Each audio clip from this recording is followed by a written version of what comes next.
अस्सलाम वालेकुम। मैं मोहम्मद जहाँ से बकपर एक और वीडियो के साथ आपकी खिदमत में हाज़िर हूँ। आज ही हम बात करेंगे learn to take risk in life. Learn to take risks कि ज़िंदगी में हमें रिस्क लेना सीखना होगा। जिस तरह हर स्किल को हम सीखते हैं, ठीक है ना? कोई भी आप ज़िंदगी में काम करते हैं, आप उसकी ट्रेनिंग लेते हैं या वैसे ज़िंदगी से सीखते हैं या टाइम आपको सिखाता है या आप पेरेंट्स से सीखते हैं, प्रोफेशनल लाइफ में हैं, आपने स्टार्ट किया है तो आप उसमें भी चीज़ें सीखते हैं, किसी नई जगह जाते हैं, तो आपकी एक जो लर्निंग का प्रोसेस है वो चलता रहता है लाइफ के अंदर, ठीक है? तो लर्निंग नेवर एंडिंग है और वो थ्रू आउट द लाइफ हमारे चलती है। इसी तरह हमें रिस्क भी लेना ज़िंदगी में सीखना चाहिए। मैं रिस्क लेने की ये बात नहीं कर रहा कि ज़िंदगी को रिस्क में डालना चाहिए, ठीक है ना? कि आप किसी जगह कूद जाएँ और जनाब विदाउट सेफ्टी आप बाइक ऐसे चलाएँ, गाड़ी ऐसे चलाएँ, ठीक है ना? तो मैं बात कर रहा हूँ कि ज़िंदगी में अगर आपने कामयाब होना है, कामयाबी के लिए आपको ज़िंदगी में रिस्क लेने होते हैं, ठीक है ना?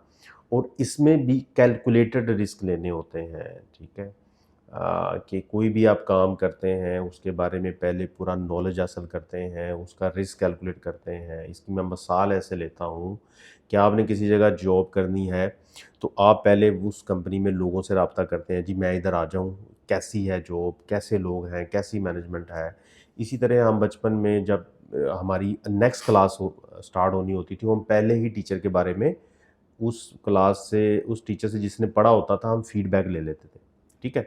इसी तरह कोई बिज़नेस है, बिज़नेस की फिज़िबिलिटी स्टडी बनती है, ठीक है ना?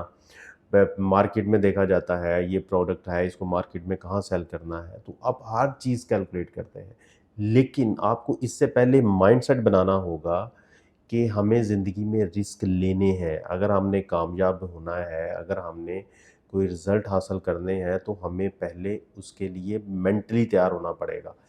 फिर हम डेफ़िनेटली लेटर ऑन हम कैलकुलेशन कर सकते हैं, रिस्क ले सकते हैं और अ, ताकि हम शॉर्ट टाइम में मैक्सिमम लाइफ़ से एक्सट्रैक्ट करके हम कामयाब हो सकें।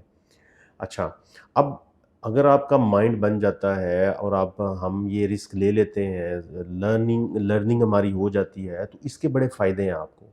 ज़िंदगी में रिस्क लेने के बहुत फ़ायदे हैं, ठीक है ना? फ़र्स्ट ऑफ़ ऑल तो जितने भी बिज़नेसमैन होते हैं ना, वो बेसिकली रिस्क टेकर्स होते हैं, ठीक है? आपको पता है कि जितने भी लोग बिज़नेस करते हैं, वो मोस्टली रिस्क ले रहे होते हैं। प्रोडक्ट है, वो लॉन्च करते हैं, कोई नई टेक्नोलॉजी लेके आते हैं, ठीक है ना? लेकिन वो रिस्क होता है कि लोग ले या ना लें, लेकिन उनको बिलीव इतना स्ट्रॉन्ग होता है, उनकी कैलकुलेशन इतनी अच्छी होती है कि वो ये रिस्क लेते हैं, ठीक है ना? आपको पता है ये हमारी जो वर्ल्ड है अनएक्सपेक्टेड है, कभी कोई पॉलिटिकल मसला आ गया, कोई जंग आ गई, कोई इस तरह मसला आ गया, ठीक है ना? बहुत सारी चीज़ें हमारे कंट्रोल में नहीं होती, लेकिन फिर भी लोग रिस्क लेते हैं, कोई नया प्रोडक्ट लॉन्च करना, कोई इस तरह की, तो ये बेसिकली आपको जो रिस्क लेना है, ये आपको स्ट्रॉन्ग बनाता है। आपको इंटरनली स्ट्रॉन्ग बनाता है, ठीक है ना? आपको इमोशनली स्ट्रॉन्ग बनाता है। आप रिस्क लेते हैं बार-बार, ठीक है ना? कोई भी चीज़ करते हैं तो आप स्ट्रॉन्ग होते हैं और ये आपको और इससे भी पहले एक और पॉइंट है जो कि मिस हो गया, वो मैं क्लैरिफ़ाई कर दूँ कि रिस्क लेने से पहले आपको ये डिफ़ाइन करना होगा कि फेलियर और सक्सेस में क्या है, फ़र्क है।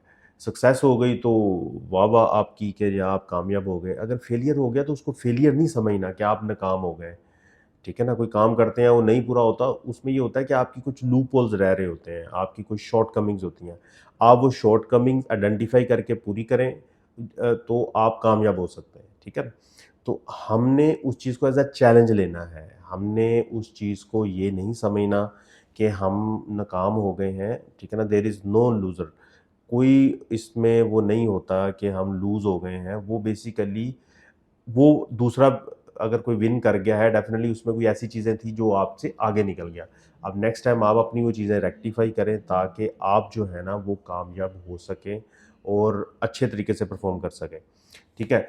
तो ये माइंड में आपने रखना है कि फेलियर नहीं होता, ये लेसन लर्न्ड होता है, ठीक है? और अच्छा, हम बेनिफिट का डिस्कस कर रहे थे, ये आपको करेज देता है, ये आपको ब्रेव बनाता है रिस्क लेना लाइफ में, ठीक है ना? तो आपको मेंटल टफनेस होती है, ठीक है ना? आप मेंटली बड़े स्ट्रॉन्ग हो जाते हैं। आपकी जो आपका सोशल स्टेटस बड़ा जो है ना वो इम्प्रूव हो जाता है। आपको पता है कि जो बहादुर लोग होते हैं उनकी बड़ी रिस्पेक्ट होती है माशरे में। लोग अक्सर मिसालें देते हैं, आपकी फैमिली में मिसालें होती हैं। इसी तरह जो बायोग्राफ़ी लिखी जाती हैं वो बड़े लोगों पे और उन लोगों पे जो रिस्क लेते हैं लाइफ में, जो बड़े काम किए होते हैं। और कोई भी आप बड़ा काम जो है ना ज़िंदगी में, याद रखें ये बड़ा इंपॉर्टेंट पॉइंट है, आप रिस्क के बगैर नहीं कर सकते।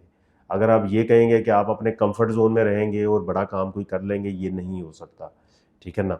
तो इसलिए उनकी माशरे में बड़ी रिस्पेक्ट होती है, ठीक है ना? वो बहादुर हो जाते हैं, ठीक है? और वो उनकी ग्रोथ बड़ी फास्ट होती है। जो रिस्क टेकर्स होते हैं इनकी ग्रोथ बड़ी फास्ट होती है, ठीक है ना? अक्सर आपने देखा होगा मिसालें देते हैं, यार वो बड़ी तरक्की कर गया यकदम पता चला। नहीं, उसने रिस्क लिए ज़िंदगी में, आपने रिस्क नहीं लिया, ठीक है ना? और मैंने पहले जो बताया कि हम कैलकुलेटेड रिस्क लेके ज़िंदगी में बहुत सारी कामयाबियाँ हासिल कर सकते हैं, आगे निकल सकते हैं, ठीक है ना? जिसकी वजह से हम अपने आप को भी लिफ्ट अप कर सकते हैं, तरक्की कर सकते हैं और दूसरों को भी फ़ायदा दे सकते हैं, ठीक है ना? जब दूसरों को फ़ायदा देंगे, दूसरों का भला करेंगे, आपका अपना भला होगा, ठीक है ना? और जो किसी के लिए आसानी पैदा अगर आप करेंगे, तरक्की कराएँगे, तो आपके लिए खुद के लिए आसानियाँ पैदा होंगी। और अल्लाह ताला भी आपसे खुश होगा, ठीक है ना? और आपके और मसले मसाइल हल होंगे, ठीक है ना? और इंसानियत की आप खिदमत कर सकेंगे और इसकी वजह से हम दुनिया में भी अच्छे तरीके से रह सकते हैं कामयाबी और कामरानी के साथ।